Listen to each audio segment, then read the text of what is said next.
Construction of pattern for standing collar. In the previous session, we constructed the pattern for the sleeves of the uniform shirt.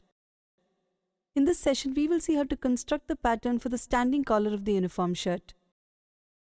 At the end of the session, you will be able to construct pattern for the standing collar of the uniform shirt. We've already done the calculations for drafting a standing collar. We will need these fractions for constructing the pattern for the standing collar. Now let's see how to draft the pattern for the standing collar of the uniform shirt. Draw a baseline and mark a point 0. This line will be a fold while drafting on fabric. From point 0, measure 1.5 inch downwards and make a mark. This is point 1. From point 0, measure half of the neck circumference including overlap and seam allowance, which comes to 6 5/8 inches, and make a mark. This will be point 2. From point 1, again measure 6 5/8 inches and make a mark. This is point 3. Now find the midpoint of 0, 2 and make a mark. This is point 4. Again find midpoint of 1, 3 and make a mark. This is point 5.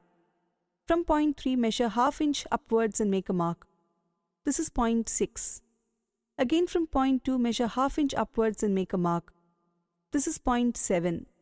Start shaping from point 6 to point 5 in a soft curve. Also shape from point 7 to point 4 in a soft curve.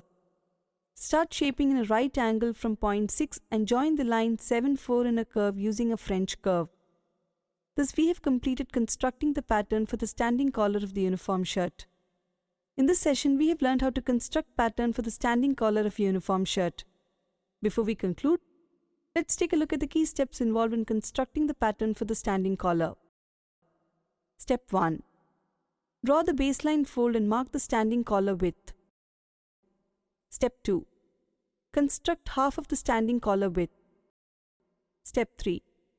Construct points for shaping the standing collar and shape the curves using a French curve.